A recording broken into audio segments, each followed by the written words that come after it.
Bonjour Lucille, Salut Karima. je suis ravie de te recevoir aujourd'hui. Est-ce que tu peux te présenter rapidement et nous dire ce que tu fais? Avec plaisir. Alors, je suis conseillère en image et en visibilité professionnelle. Ça veut dire que mon métier, c'est d'accompagner les salariés comme les entrepreneurs qui ont du mal à se mettre en avant dans leur travail. Et ben, je leur apprends à se mettre en valeur grâce à un travail sur leur style vestimentaire, un travail sur leur image en ligne, donc vraiment la manière dont ils vont se mettre en avant sur les réseaux sociaux professionnels, donc essentiellement LinkedIn. Et je leur apprends aussi à se mettre en valeur grâce à un travail sur leur prise de parole en public. Ah oui, donc c'est un travail très complet en fait, de C'est un l'image, de la travail sur visibilité. l'image professionnelle à 360 degrés, pas que le style. C'est souvent l'aspect de mon métier qui est le plus connu parce que Oui. c'est le plus ludique et les gens aiment bien parler de relooking, même si c'est moi, c'est pas un terme que j'affectionne particulièrement. Mais en tout cas, voilà, c'est l'aspect de mon métier qui est le plus connu. Mais l'image professionnelle, c'est pas que l'image qu'on renvoie à l'extérieur dans la vie réelle, c'est aussi l'image qu'on renvoie maintenant sur les réseaux sociaux qu'on utilise à des fins professionnelles. Et c'est aussi, c'est pas qu'une question de style, c'est aussi une posture, une manière de se tenir, la communication non verbale, la manière avec laquelle on prend la parole en public. Donc voilà, l'image professionnelle, c'est l'image à 360 degrés, pas que vestimentaire. Et dans les personnes que tu accompagnes, est-ce que tu as une majorité de femmes, d'hommes? Comment est constituée ta clientèle? J'accompagne aussi bien des femmes que des hommes, que des personnes non binaires, parce que pour moi, c'est très important dans mes valeurs de ne pas faire de ciblage et donc de discrimination par le genre. Mais dans les faits, factuellement, statistiquement, j'ai quand même 98% de ma clientèle qui est constituée de femmes, Hmm. parce que ce sont elles qui réservent mes appels découvertes en majorité. Je pense que c'est un sujet qui est plus tabou chez les hommes. Ouais. Donc voilà, mais j'ai déjà accompagné 3 hommes. Comme tu vois, je me suis lancée, là j'entame ma 4e année, donc ça fait un homme par an Ah en oui, c'est termes pas de mal déjà. moyenne. Et j'ai déjà accompagné une personne non binaire, donc bah, j'espère que je continuerai à accompagner de plus en plus de femmes, certes, mais aussi de plus en plus d'hommes et de plus en plus de personnes non binaires. Et sur tes accompagnements de femmes, quelles sont les problématiques que tu vois le plus régulièrement? Ça dépend. Ça dépend de où elles en sont dans leur vie et ça dépend de D'accord. où elles en sont dans leur carrière. Parce que, par exemple, si on se concentre uniquement sur l'aspect professionnel, je peux avoir aussi bien dans ma clientèle des jeunes actives qui sont rentrées récemment sur le marché du travail et qui rencontrent un problème qui est communément répandu, à savoir qu'elles font souvent plus jeunes que leur âge et que du Hmm. coup, quand elles arrivent sur le marché du travail, déjà elles sont juniors, donc forcément il y a besoin de faire ses preuves pour être respecté et être perçu comme légitime dans ce qu'on fait. Bon, bah ça, c'est normal, hein, c'est une situation que tout le monde rencontre quand on arrive sur le marché du travail. Mais si elles ont ce problème de faire plus jeune que leur âge et qu'en plus elles ont tendance à travailler dans un environnement majoritairement masculin, avec des personnes majoritairement plus âgées qu'elles, elles viennent me voir parce qu'elles ont cette difficulté de, bah, en fait, on ne me prend pas au sérieux. Indépendamment de mes Hmm. compétences, indépendamment des études que j'ai faites, des diplômes que j'ai obtenus et de mes quelques années d'expérience que j'ai derrière moi, on me parle comme si j'étais la stagiaire de service, alors que je suis junior, que j'ai potentiellement 26 ans, 27 ans, 28 ans. Et donc, j'aimerais faire ce travail sur mon image pour non pas faire plus vieille que mon âge, mais au moins faire de mon âge et surtout avoir une image qui me permet de m'affirmer davantage. De dégager plus d'assurance, d'avoir plus de prestance et du coup d'asseoir ma crédibilité professionnelle. Donc ça, par exemple, c'est une problématique que je rencontre plutôt chez les femmes qui sont jeunes actives.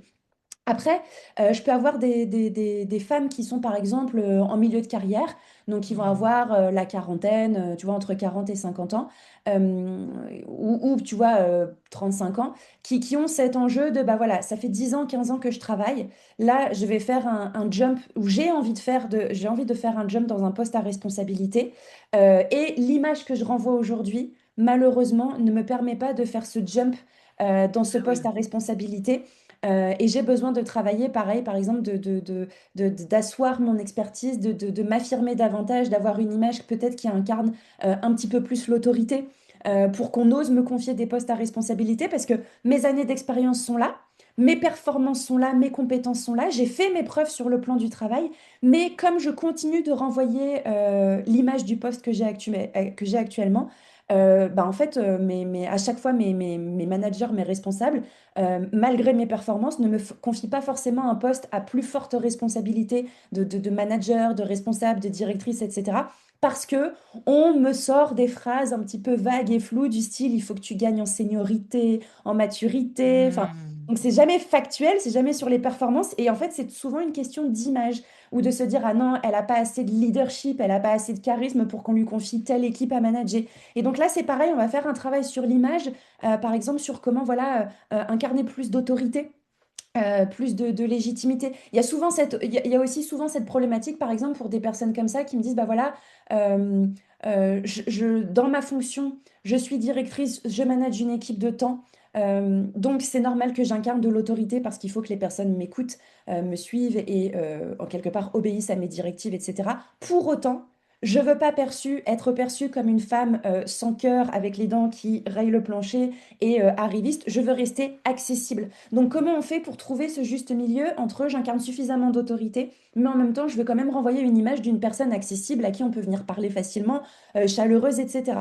Donc, ça, tu vois, c'est plus pour des personnes en milieu de carrière. Et après, pour les femmes plus seniors que j'accompagne, qui ont la cinquantaine, la soixantaine, etc., peut y avoir au contraire cette question de, bah voilà, j'ai 55 ans, j'ai 60 ans, je travaille avec une équipe qui est majoritairement plus jeune que moi.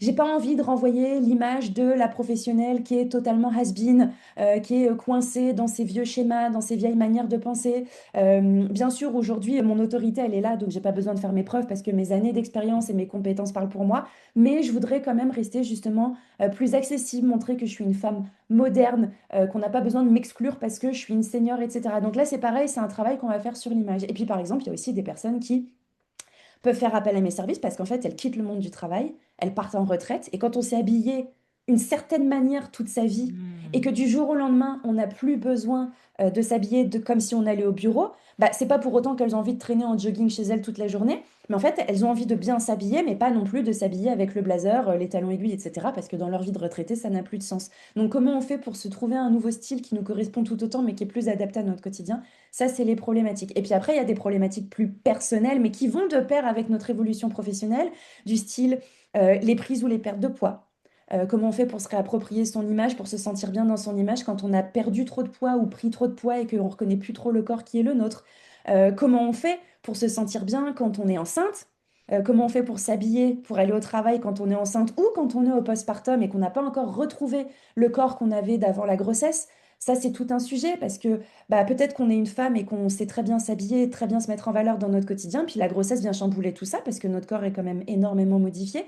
Donc, comment je fais pour bien m'habiller pour aller au travail quand je suis enceinte ou quand je suis en postpartum? Ou alors, pour les femmes qui sont plus seniors, et je pense que c'est le sujet qui va t'intéresser, Karima, comment on fait pour s'habiller quand on est en préménopause ou en ménopause et que bah, ça s'accompagne souvent d'une prise de poids qu'on n'a pas souhaité et qu'on a du mal à gérer et que ça s'accompagne surtout des bouffées de chaleur. Ça, c'est un vrai sujet pour les clientes que j'accompagne qui sont confrontées à ces problématiques-là, parce que forcément, la question des matières dans l'habillement va énormément jouer sur les bouffées de chaleur. Et tu vois, ça, ce sont des femmes qui rencontrent cette problématique de bah, dans ma journée, j'ai des variations de température, donc en fait, il faut que je puisse trouver des tenues où je peux tout d'un coup me couvrir parce que j'ai froid, tout d'un coup me découvrir parce que j'ai chaud, etc., etc. Et comment je fais pour faire ça sans refaire toute ma garde-robe. Donc voilà un petit peu les problématiques différentes que je peux accompagner, en particulier chez les femmes, en fonction des différents stades de leur carrière et aussi de leur vie professionnelle. Hmm. C'est vrai qu'on voit bien que la question de l'image, elle traverse les âges. Ça, c'est clair, hein, on le voit bien dans toute ta clientèle. Et c'est vrai que la question de l'image, quand on est en milieu de carrière, comme tu disais, entre les quadras et les quinquas, où on est souvent dans des questions de promotion professionnelle, dans ces cas-là, toi, tu leur dis quoi? Est-ce que c'est stéréotypé, on est en tailleur et ça passe ou qu'est-ce que tu leur dis en fait? Alors moi, je suis pas une grande fan des stéréotypes. C'est mon métier, c'est du conseil en Eh image, oui. c'est pas du conseil en cliché. Non, mais vraiment, ça dépend. En fait, ça dépend vraiment de la problématique de départ de la personne et des questions que elle se pose. Euh, je pense que quand on travaille sur l'image et notamment l'image professionnelle, il faut tout prendre en compte. Déjà, il y a prendre en compte, le plus important pour moi, c'est de prendre en compte la personnalité de la personne.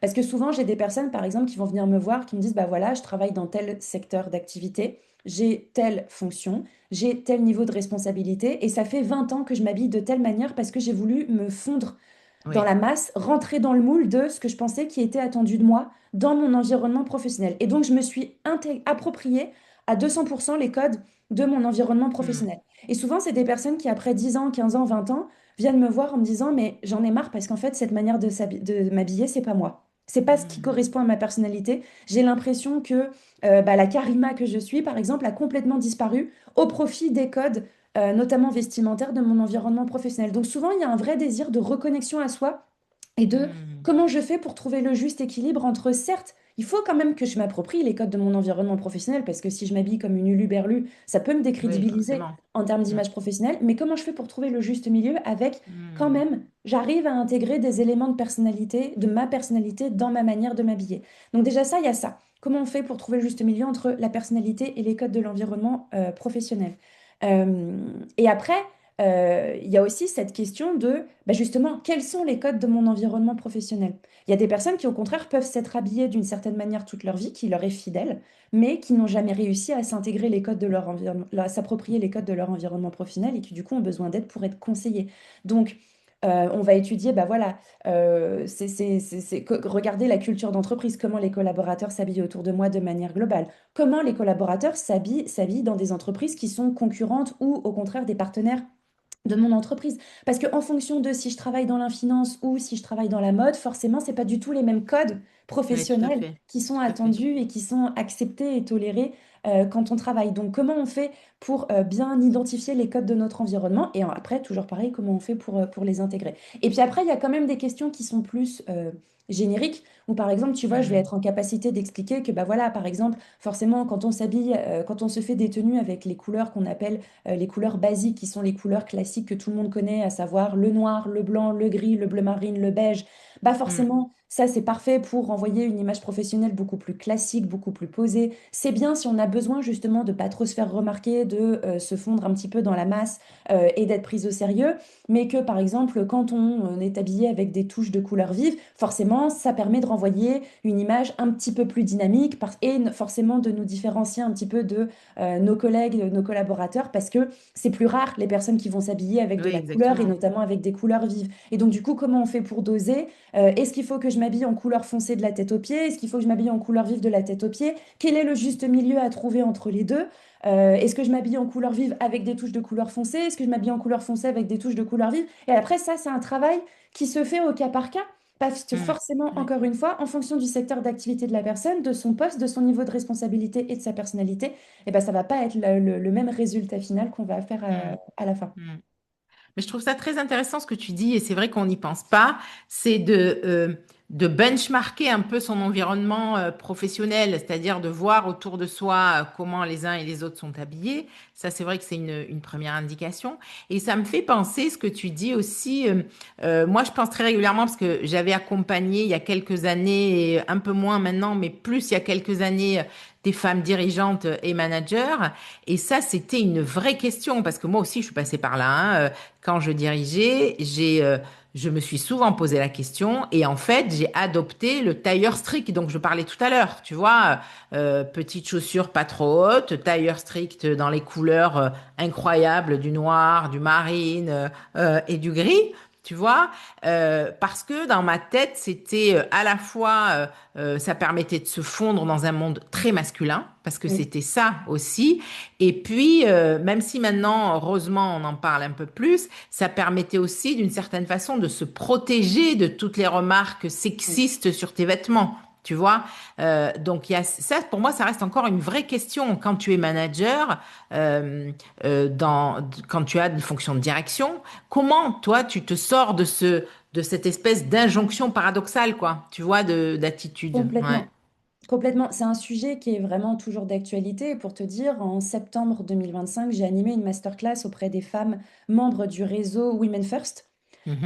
Je ne sais pas si tu en as déjà entendu parler. Oui. Et en Oui. fait, c'était vraiment une masterclass que j'ai animée auprès de 80 participantes où je leur expliquais que le challenge des femmes de pouvoir, c'est que, quelle que soit la manière avec laquelle elles s'habillent, elles seront sujettes à critiques et Exactement. à commentaires. On le voit très régulièrement avec les femmes publiques, les femmes politiques, les Oui. personnalités publiques, qui, à l'instar des hommes, les premiers articles qui vont sortir sur elles quand il va y avoir une prise de parole, c'est ah, quelle jupe elle portait, quelle robe, c'était quoi la marque de Mm. ses talons, etc. Et Malheureusement, oui. elle Mm. avait l'air d'une clown ou elle avait l'air hyper coincée, etc., etc. Donc on voit bien que les femmes particulièrement, c'est valable pour les hommes aussi, mais différemment, mais les femmes particulièrement, en fait, sont dans notre société jugées sur leur apparence avant même qu'elles ouvrent la bouche. Avant Exactement. même qu'elles n'ouvrent la bouche. Donc malheureusement, c'est un sujet dont les femmes sont obligées de s'en emparer parce que si elles veulent qu'on les écoute et si elles veulent qu'on prête attention à ce qu'elles disent, elles sont obligées d'avoir une image qui va être quelque part consensuelle. Tu vois ce que C'est je veux ça. dire? Et en Ouais, c'est même ça. temps, le problème, c'est que à vouloir être trop consensuel, tu l'as dit, c'est que petit 1, dans le monde de l'entreprise en particulier, la manière de s'habiller des femmes, c'est complètement calqué sur le vestiaire masculin pour pouvoir être crédible. Tu peux le voir dans cette masterclass, j'avais fait une slide pour le montrer, où tu prends la photo d'un homme politique, d'un candidat politique aux élections européennes, par exemple, et tu prends la photo d'une candidate politique aux élections européennes. Et ben, on a le blazer bleu marine. Bon, je suis en très mauvais exemple aujourd'hui, comme vous pouvez le voir à la caméra. Heureusement que j'ai mis des grosses boucles d'oreilles jaunes parce que tu as le blazer bleu marine, le chemisier blanc, un Ça. fond de couleur neutre, Ouais. marron, gris, etc. Et vraiment, qu'est-ce qui distingue une femme d'un homme, si ce n'est qu'elle a peut-être du mascara et un petit rouge à lèvres, quoi, et du vernis aux Exactement. ongles. Et c'est tout. Donc déjà ça, il y a quand même un enjeu. Et là, tu vois, moi, la féministe que je suis, c'est quelque chose que je vais vraiment travailler avec mes clientes, parce que c'est quelque chose qu'on vient souvent me demander, c'est comment je fais pour retrouver ma féminité. Et entendons-nous bien, il y a plusieurs manières d'exprimer sa féminité. Mm. Exprimer sa féminité, c'est pas forcément s'habiller en rose avec des paillettes et des Oui, imprimés à c'est lèvres. ça. Oui. Mais c'est quand même quelque chose qui revient très souvent dans les demandes des personnes que j'accompagne qui me disent comment je fais pour m'habiller de manière féminine sans être sexualisée par mes interlocuteurs masculins, Mm. sans m'entendre dire des critiques, des commentaires sur ah, dis donc, t'es charmante avec ta petite robe ou tes talons, etc. Et tout en continuant à être prise au sérieux dans mes fonctions. Donc ça, c'est une première chose.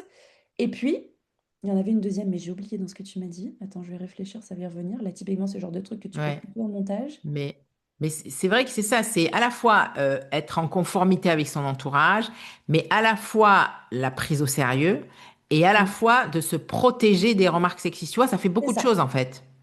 Tu c'est vois? ça. Ça fait beaucoup de choses. Mm, mm. Et Ça c'est, fait, ça fait beaucoup de choses. ouais, tu vois, et donc c'est vrai que ça ne m'étonne pas, même si on le voit d'ailleurs, c'est intéressant d'ailleurs, les femmes osent un peu plus de sortir de ces quatre couleurs là basiques dont on a parlé, un peu plus, mais quand elles le font, et on le voit très régulièrement, il y a forcément une remarque là-dessus, ça c'est clair. C'est sujet à C'est commentaire. Et c'est pas clair, c'est forcément un clair, c'est clair. commentaire malveillant, hein. Souvent, Ouais. ça peut être, faut pas croire non plus que le monde Non, du bien travail sûr, est ouais, constitué que de requins. Mais il y a commentaire, même si c'est pour faire un compliment. Alors que exactement. ça viendrait jamais à l'esprit de complimenter son collègue masculin parce qu'aujourd'hui, Voilà, il a mis telle paire de chaussures ou tel c'est pantalon ça, qui lui moule particulièrement bien c'est le ça. popotin Non, non, mais c'est vrai, et c'est qui ça, flatte hein. sa silhouette. Ouais, ouais, ouais, on est encore sur ce décalage-là. Donc, il y a cette question-là, je pense, et il y a aussi la question, parce que je trouve que vraiment ça se tient, c'est-à-dire c'est dans des moments de maturité où tu as en général des postes comme ça, dits de pouvoir ou voilà, entre beaucoup de guillemets, mais c'est aussi la question de se dire, j'ai peut-être l'arrivée de mes premières bouffées de chaleur, mon corps hormonalement commence à bouger, je prends un peu de poids et c'est vrai que ça devient une question, hein. Et tu en parlais d'ailleurs en introduction parce que tu disais que tu avais des clientèles des femmes qui traversaient ça. Dans ces cas-là, qu'est-ce que tu leur conseilles, toi? Alors, très concrètement, il y a deux choses. C'est que déjà, premièrement, souvent quand on est en préménopause ou en ménopause, ça s'accompagne d'une prise de poids. En tout cas, Ouais, moi, pour les clientes que j'ai accompagnées jusqu'à présent, ça s'accompagnait souvent d'une prise de poids. la Après, elle peut plupart du être temps, plus ou oui. moins conséquente d'une personne à une autre. Et il faut pas croire, par exemple, le fait de passer du 36 au 40, c'est aussi perturbant pour une femme que de passer pour une autre femme du 40 au 44. C'est pas Hmm. parce qu'on n'atteint pas forcément la taille Oui, 48 que ça veut dire que c'est pas. je C'est ça en comprends ce fait que que je tu veux veux dire, dire. c'est que peu Ouais, importe la prise de poids, le fait que la personne elle ait eu un corps et une certaine corpulence, une certaine morphologie toute sa vie, que du jour au lendemain ça soit perturbé, que ce soit pas de son fait, c'est pas elle qui a mangé plus, qui s'est oui. lâchée sur les Twix et voilà. Euh, et le fait de s'accompagner de cette prise de poids, c'est extrêmement difficile pour ces femmes-là de Oui, se sentir bien dans leur corps parce que c'est quelque chose qui est subi et qui n'est pas choisi. Donc ça, oui. c'est important. Et souvent, moi, ce que je constate, c'est que, en fait, les femmes, souvent, elles vont être en résistance par rapport à ça, Hmm. à s'astreindre, à vouloir faire des régimes, à s'évertuer, à s'entêter, à continuer à vouloir rentrer dans leurs vêtements d'avant et du coup à se sentir tellement mal parce que tous les jours, elles enfilent des vêtements qui sont trop petits pour elles, qui leur rappellent Trop qu'elles ont pris du serré, poids. trop. Ouais, Voilà, qui ouais. vont les resserrer et souvent elles vont culpabiliser parce que nous les femmes on est très très douées pour se culpabiliser pour des choses qui ne sont absolument pas de notre faute et indépendantes de notre volonté et donc elles vont se culpabiliser, se dire que c'est de leur faute, qu'elles font pas assez d'efforts pour perdre du poids, qu'elles sont moches, patati patata. Donc déjà c'est vraiment ça va être très bête et évident quand vous allez m'entendre dire ce conseil, mais la première chose c'est d'arrêter de lutter et Ouais. d'accepter ce nouveau corps qui est le vôtre. Alors, je suis bien consciente que j'ai 35 ans, que c'est très facile pour moi de le dire, n'étant pas passée par là, mais c'est vrai. Et moi, ce que je vois, c'est que tout simplement le fait que quand j'emmène mes clientes qui ont pris du poids, que je leur emmène s'acheter des vêtements qui sont à leur taille, et Ouais. on franchit ensemble, hein, je les accompagne pour franchir ensemble cette barrière psychologique de toute ma vie, j'ai acheté des vêtements en 40 et là, tout d'un coup, il faut que j'achète des vêtements en 46, ça coince quand même.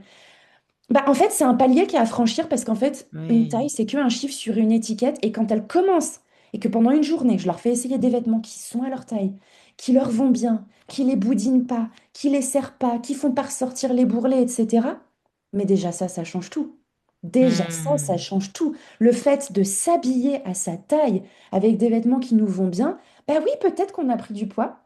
Peut-être qu'on a une morphologie qui est plus pulpeuse, qui est plus généreuse. And so Hmm. what? Ça peut être canonissime quand on sait se mettre en valeur avec des Hmm. vêtements qui sont bien à notre taille. Donc ça, c'est mon premier conseil, forcément par rapport à la prise de poids. Et après, bien évidemment, ces femmes-là rencontrent une autre problématique qui est, ah bah oui, mais où je m'habille? Parce que dans une mode féminine, Oui. un prêt-à-porter qui privilégie grosso modo les femmes qui font du 36, du 38 et que le maximum des tailles qu'on peut trouver, par exemple chez Sandro, Maje, Claudie Pierlot, c'est la taille 42.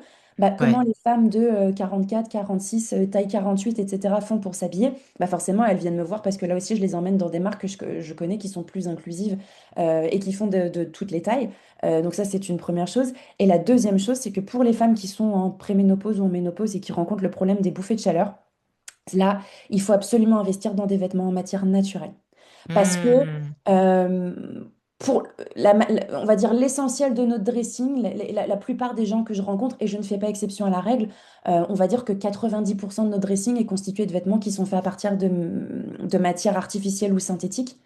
Et les Oui. matières artificielles ou synthétiques sont, entre guillemets, imperméables et du coup ne sont pas respirantes. Et donc ça nous donne Ça chaud, aggrave le. ça Ouais. aggrave l'effet de Ouais. chaleur, ça Ça. donne chaud, Ouais. ça fait Ça. transpirer, donc on sent la transpiration, etc. Donc vraiment, il faut investir dans des vêtements qui sont en matière naturelle, parce que les matières naturelles sont des matières qui laissent passer l'air, elles sont Hmm. perméables, et donc du coup, bah, ça respire. Et même si Hmm. vous achetez un pull en laine, parce que souvent, on peut avoir cette idée reçue de, ah bah non, j'ai super chaud, donc je vais pas acheter un pull en laine. Oui, mais tu auras moins chaud dans un pull en laine que dans un chemisier en synthétique.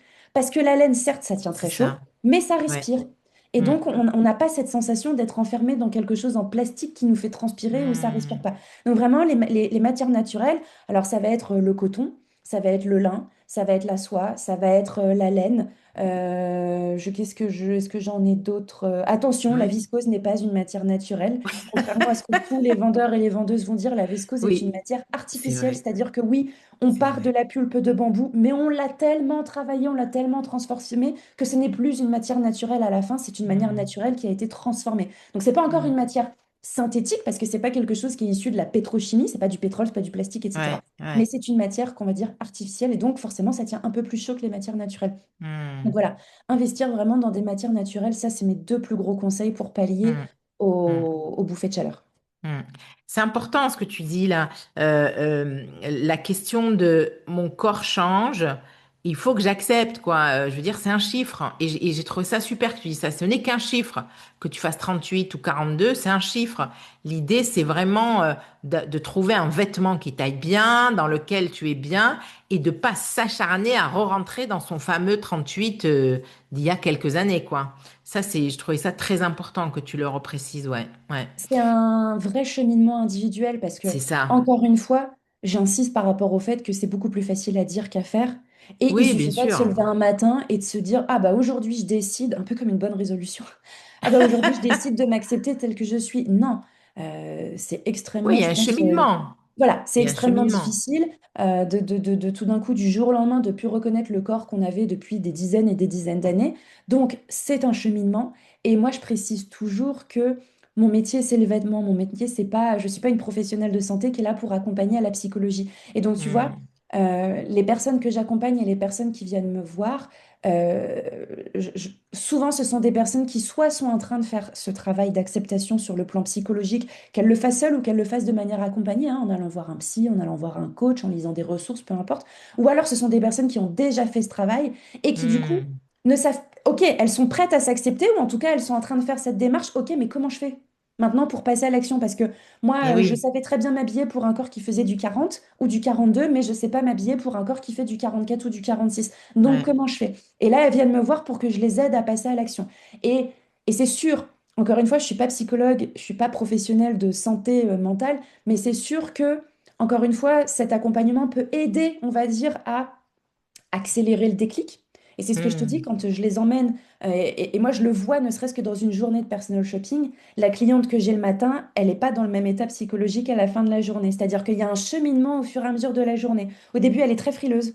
Et je le sais, il faut que j'amène les choses très progressivement parce que pour les sortir de leur zone de confort petit à petit, que ce soit en termes de taille, mais que ce soit en termes aussi, par exemple, de couleurs que je vais leur faire essayer, d'oser Hmm. mettre des choses. Souvent, quand on a pris du poids, on n'a pas du tout envie de porter du taille haute parce qu'on se dit, ah, mais ça va mouler mon ventre, j'ai pas envie. Bah oui, mais en fait, la plupart du temps, c'est ce qui est le plus flatteur pour la silhouette.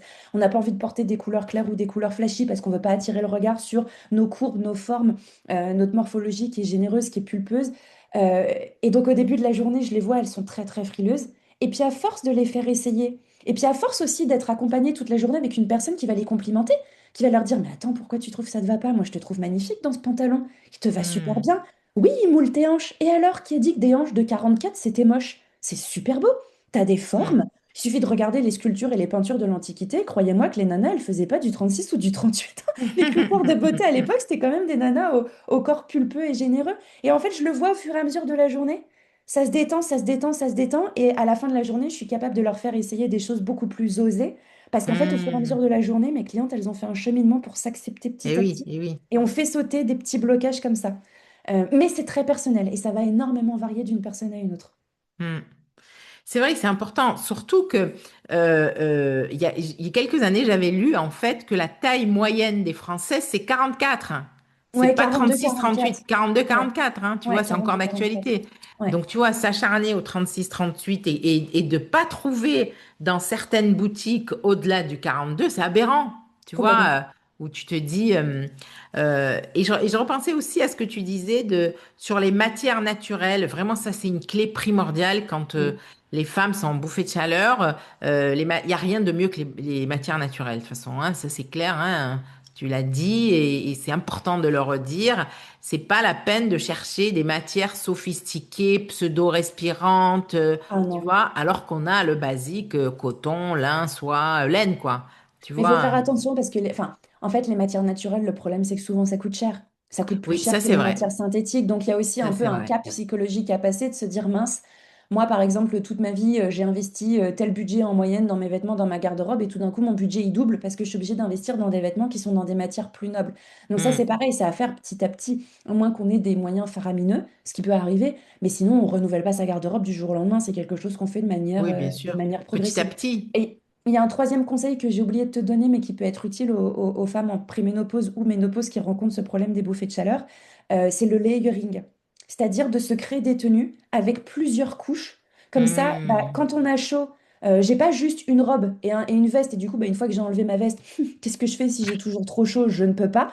Mais d'avoir vraiment des tenues. Donc déjà, en plus, le layering, c'est quand même souvent ce qui permet de donner un côté un peu plus sophistiqué à nos tenues, un petit peu plus travaillées. Mais surtout, ça a cet avantage que bah, plus j'ai chaud, plus je peux enlever des couches pour arriver, on va Oui. dire, à un minimum syndical. Versus bah, dès que je recommence à avoir froid, hop, je peux remettre mes couches petit à petit et voilà, je me retrouve pas coincée avec bah, j'avais mis telle robe et en fait, bah, dès que j'ai mes bouffées de chaleur, je subis toute la journée. Mm. Ça, c'est important aussi de penser. C'est vrai que c'est comme une gymnastique hein, à mettre en place voilà, dans ce changement-là, en fait, qu'elle Mhm. traverse. Et tu disais aussi tout à l'heure, il y a des marques, j'amène mes clientes vers certaines marques. Est-ce que tu peux nous citer quelques marques comme ça voilà, pour donner un peu des indications? Parce que comme ça, à froid, tu vois, pendant que tu disais ça, moi, j'étais en train de réfléchir, mais je me disais, je crois que tu vois, j'en connais pas spécifiquement, en fait.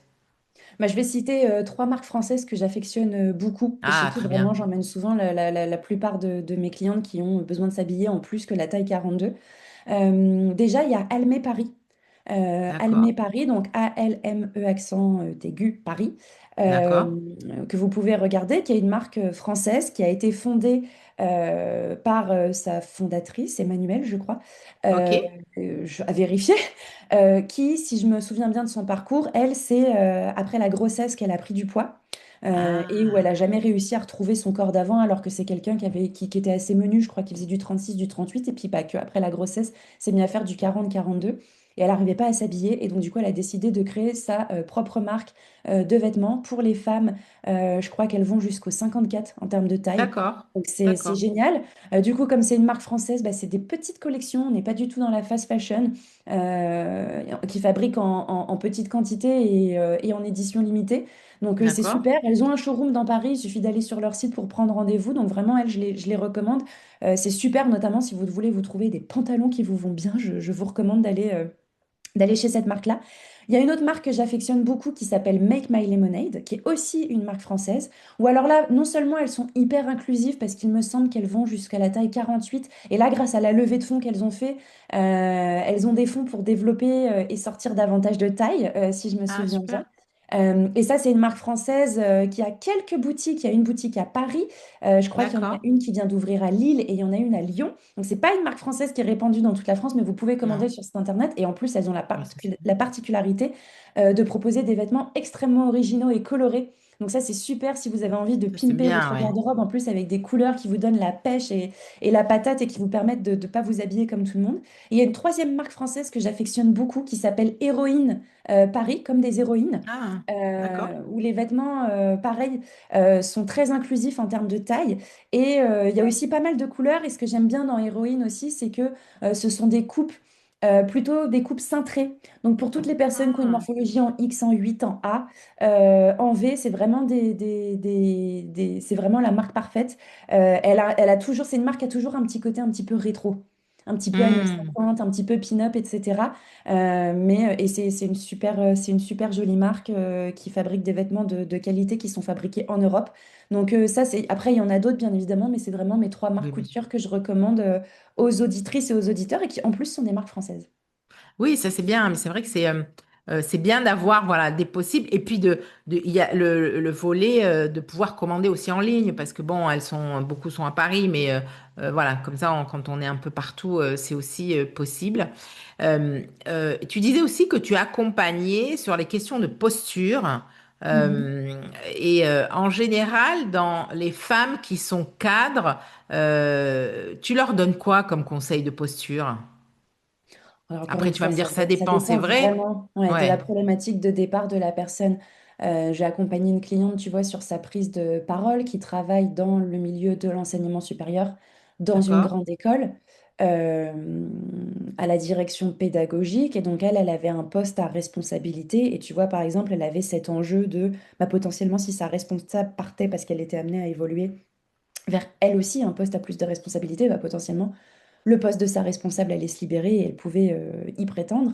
Ça lui arrive régulièrement de prendre la parole en réunion dans le cadre de son activité professionnelle, mais c'était vraiment quelque chose qu'elle faisait dans la douleur, où elle devait se faire violence. Hmm. C'était pas quelque chose qui lui venait naturellement, où elle se sentait à l'aise. C'est quelque chose qui la faisait beaucoup stresser et du coup, elle se trouvait pas assez impactante dans sa manière de s'exprimer. Tu vois, typiquement le genre de personne qui, pendant ses réunions, a tout écrit sur son PowerPoint et qui lit tout ce qu'elle a écrit sur son PowerPoint, Ah qui oui. n'interagit pas forcément avec son audience. Et où du coup, bah, on a tous et toutes participé à des réunions comme ça où on s'endort et où en fait on se dit, bah, si on m'avait envoyé le PowerPoint, je l'aurais lu, ça m'aurait suffi, j'aurais pas eu besoin qu'on me le présente à l'oral. Bah, tu vois, là, c'est une personne où on a travaillé aussi bien sur sa capacité à prendre confiance en elle, parce que souvent ce sont des personnes qui maîtrisent très bien leur sujet, mais pour se rassurer, elles ressentent le besoin de tout écrire sur le PowerPoint et du coup, le Hmm. travers que ça a, c'est qu'on se met à lire ce qui est écrit sur le PowerPoint. Bon, bah, comment on fait pour travailler un PowerPoint qui est là pour illustrer ce qu'on est en train de lire, mais pas du tout être une béquille à l'oral, et finalement, quelque part, à animer une réunion et à présenter une présentation sans jamais regarder son PowerPoint, si ce n'est juste pour passer les slides et réussir à s'en détacher. On a travaillé sur, par exemple, sa posture, sa communication non verbale, c'est-à-dire sa manière de se tenir. Souvent, moi, le cas de ma cliente, tu vois, c'est que c'était une personne qui était très figée.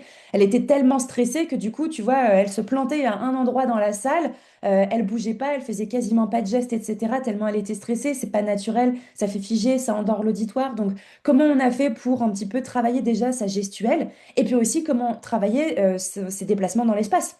Parce que c'est pas Eh parce qu'on oui. anime une présentation qu'on est obligé de rester près du PowerPoint ou devant le tableau, etc. Donc, comment on fait pour voilà, travailler ces déplacements dans l'espace sans que ça la déconcentre, sans perdre le fil, etc.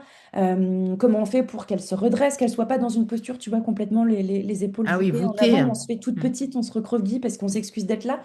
Bref, tout ça, c'est des choses qu'on a travaillé ensemble, mais ça dépend de tout à chacun, parce que tu as des personnes qui, par exemple, seront très à l'aise pour faire un super PowerPoint et ne pas lire ce qu'elles ont écrit sur leur PowerPoint, mais qui vont avoir un problème de diction. Donc, il va surtout falloir travailler la diction, va falloir travailler les types de langage, va falloir travailler les répétitions, les redondances, etc. Mais tu as une autre personne qui, à l'inverse, va être hyper à l'aise à l'oral, dans son discours, dans son élocution, mais qui, par contre, va avoir un body language, une communication non verbale catastrophique. Donc, ça dépend d'une Hmm. personne, ça dépend d'une personne à une autre. Hmm, hmm. Oui, oui, je vois bien cette diversité, mais il y a aussi quelque chose de commun, parce qu'on dit souvent que la peur la plus grande des personnes, c'est la prise de parole en public. Tu vois, c'est Mm. vraiment un truc qui tétanise un peu tout le monde. Et c'est vrai que souvent, quand on est comme ça dans des périodes plus de 45 ans, tu vois, il se passe tellement de choses dans son corps, dans sa vie hein, aussi. C'est aussi un moment où les enfants grandissent, s'en vont. C'est aussi un moment statistiquement où le couple, c'est pas tout à fait ça. C'est aussi statistiquement, parfois on a des parents qui, il faut s'en occuper ou qui sont un peu plus vieux. C'est vrai que je trouve qu'il y a déjà beaucoup de charge mentale. Et donc rajouter à ça, à cette peur de, tu vois, de prendre la parole en public,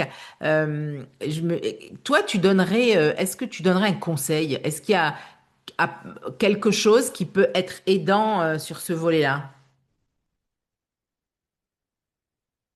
Alors, je réfléchis parce que moi, Hmm. souvent, tu vois, les personnes que j'accompagne qui sont plus seniors, tu vois, qui ont la cinquantaine, Ouais, la soixantaine, en fait, souvent, elles ont déjà quand même 20 ans de travail derrière elles. Et ouais. donc, la prise de parole en public, enfin, tu vois, à ce stade de leur vie et de leur carrière, c'est plus forcément quelque chose qui les tétanise comme à leur début. Tu vois, moi, j'ai quand même des profils plus juniors qui s'adressent à moi pour ça, ou alors des personnes qui, certes, elles prennent la parole en public depuis toujours dans leur carrière, mais là, elles vont avoir une représentation bien précise où il y a un enjeu de visibilité et donc elles ont besoin de Oui, s'entraîner pour ce cas pratique bien précis avec oui, quelqu'un, de se préparer, etc. Moi, je trouve que le oui, je meilleur comprends. conseil que je puisse donner, c'est de se préparer et de s'entraîner. Hmm, Parce que plus hmm, on s'entraîne, plus on est à l'aise. Et souvent, tu vois, l'objection qu'on peut m'opposer à ça, c'est de dire, oui, mais si je m'entraîne et si je répète, je vais perdre en spontanéité et en naturel. Et en fait, ouais. non. Parce que se préparer et s'entraîner ne veut pas dire apprendre son texte par cœur et le réciter. Mais plus vous allez faire des répétitions, mais des répétitions où vous allez improviser ce que vous dites à l'oral, c'est-à-dire qu'à chaque fois que vous allez vous entraîner, vous direz pas exactement la même chose que ce que vous avez dit la Hmm, dernière fois. Mais en fait, plus votre cerveau va s'habituer Et du coup, plus ça va être facile le jour J entre guillemets, d'improviser sur votre sujet. Mais en vrai, vous aurez l'impression d'improviser, mais ça ne sera pas de l'improvisation parce que votre cerveau, il aura déjà formulé votre pensée au moins 5 fois de 5 manières différentes. Mais plus du coup, ça vous viendra naturellement le jour J et moins vous Hmm. aurez des hésitations ou moins votre cerveau va bugger en se disant, ah mince, là, comment je dis ça? Je sais que je dois parler de ça, mais comment je le dis, comment je le formule? Donc vraiment, se préparer, s'entraîner devant un auditoire différent à chaque fois. Un super conseil aussi, ça peut être de se filmer. C'est-à-dire, vous avez une prise de parole, etc. En fait, vous la préparez, vous prenez votre téléphone, vous mettez le mode selfie et vous vous filmez. Parce que souvent, on n'a pas conscience de nos tics de langage, on n'a pas conscience de notre Oui, gestuelle quand on prend la parole à oui, l'oral, tout parce à qu'on ne fait. se regarde pas, dans la mesure où on passe pas à la télé, on ne se regarde pas. Donc en fait, filmez-vous et ensuite, regardez la vidéo que vous avez tournée de deux manières. La première fois, vous regardez la vidéo en coupant le son et en regardant que l'image. Ah, intéressant, Et oui, oui. ça permet de prendre Et conscience de là, notre ouais. gestuelle, ça permet de prendre conscience de nos expressions faciales, parce que plein de fois, on peut se dire, ah mais moi, je l'ai dit de manière très détendue et j'avais pas de problème. Ouais, mais en fait, j'ai une expression de visage qui est hyper fermée, donc mon auditoire va interpréter ce que je vais dire comme s'il y avait un problème. Donc ça permet de se rendre compte de nos expressions faciales, ça permet de rendre compte de notre gestuelle. Est-ce que je suis complètement coincée, figée sur place, recroquevillée sur moi-même, ou au contraire, est-ce que je suis un moulin à vent et que je fais tellement de gestuels avec mes mains que je perds mon auditoire et que je fatigue visuellement les gens? Donc ça, c'est une première chose. Et ensuite, regarder la vidéo une deuxième fois, cette fois-ci, en cachant l'écran et en écoutant que le son, pour prendre conscience de votre parole, de votre voix, de la manière avec laquelle vous placez votre voix. Est-ce que vous avez des intonations dans votre manière de parler, ou au contraire, est-ce que vous parlez de manière monocorde et que vous endormez votre auditoire? Hmm. Est-ce que vous avez beaucoup de justement dans votre manière de parler Oui, ou pas? oui. Est-ce que vous allez vous rendre compte que vous avez des tocs de langage, des tics de langage par exemple, et en fait, moi par exemple, je me rends compte que quand je tourne mes vidéos pour les réseaux sociaux, je dis tout le temps et du coup. Ah oui. Et du coup, c'est mon moyen, parce que c'est quelque chose dans ma manière de parler à l'oral qui me vient très naturel. Et quand je tourne des vidéos, notamment pour Instagram, et que c'est moi qui m'occupe du montage après, je me dis, mais c'est pas possible. J'ai l'impression que dès que je passe à l'étape d'après dans ma vidéo, je commence toujours ma phrase par et du coup. Bah, ça, c'est facile à couper au montage. Quand on anime une présentation ou qu'on monte sur scène ou qu'on va pitcher quelque chose à un client, bah, forcément, c'est quelque Ah chose oui, qu'on ne c'est peut une pas autre couper. histoire. Ouais. Donc voilà, regardez votre vidéo en cachant l'écran et en coupant le son. Hmm, hmm. En cachant l'écran et en vous concentrant Ouais, exclusivement voilà, sur le son, ouais. Oui, pardon. c'est-à-dire faire les deux en fait. Mais c'est vrai Ouais. que c'est très intéressant de faire les deux parce qu'on voit du coup plus en détail. Et même si la première fois qu'on se voit, c'est un peu, c'est pas toujours facile, tu vois, d'être confronté à ça. Mais merci, ouais, pour ce tip parce que je trouve que c'est vraiment quelque chose qui peut être très utile en fait. Vraiment, voilà, de baisser un peu cette pression, la tension sur ce volet-là. On va arriver à la fin de nos échanges, Lucille. Est-ce qu'il y a quelque chose que tu voudrais dire avant qu'on se sépare? Bah déjà que j'ai pris beaucoup de plaisir à avoir cet échange avec toi, donc merci de Ouais. m'avoir invité et j'espère qu'on a enregistré ensemble un épisode de podcast à forte valeur ajoutée pour tes auditrices et tes auditeurs. Et sinon, bah, si vous sentez que malgré tous ces conseils, vous avez du mal, vous sentez que vous allez avoir du mal à appliquer tout ça tout seul par vous-même, bah, n'hésitez pas à me contacter pour vous faire accompagner tout simplement. Moi, je suis convaincue que tout ce que je fais dans mes accompagnements, tout le monde a les capacités de le faire par soi-même. Mais parfois on n'a pas le temps, Hmm, ou on n'a pas la patience, ou hmm, on n'a pas l'instinct, on n'a pas l'envie. Et dans ce cas-là, bah, se faire accompagner par quelqu'un, ça permet d'aller plus vite, d'obtenir le résultat souhaité plus rapidement et de moins galérer pendant 1 an et demi avec notre garde-robe qui ne nous convient pas, nos prises de parole exactement. ratées, etc. Donc vraiment, voilà, n'hésitez pas à me contacter, soit sur mon site internet lucillepaille.fr ou alors sur LinkedIn, Lucille Paille, Lucille Paye. Pareil sur Instagram, peu importe le canal que vous privilégiez. Je me ferai un plaisir de voir comment je peux vous aider ou de vous recommander à quelqu'un de plus pertinent que moi pour vous accompagner si c'est une problématique bien précise, mais que moi je ne traite pas. Voilà, ça Hmm. sera avec grand plaisir. Merci beaucoup pour toutes les valeurs que tu as apportées. Et ça donne vraiment des pistes hein, aux femmes, hein, et ça, c'est important. Je mettrai tous tes liens sous la vidéo, Lucille, hein, Mhm. où est-ce qu'on peut te retrouver sur ton Insta, ton LinkedIn et ton site web. J'ai pris aussi beaucoup de plaisir à échanger avec toi. Merci beaucoup. Merci, Et Elena. je te dis peut-être à bientôt. Avec grand plaisir, avec grand plaisir. Merci encore.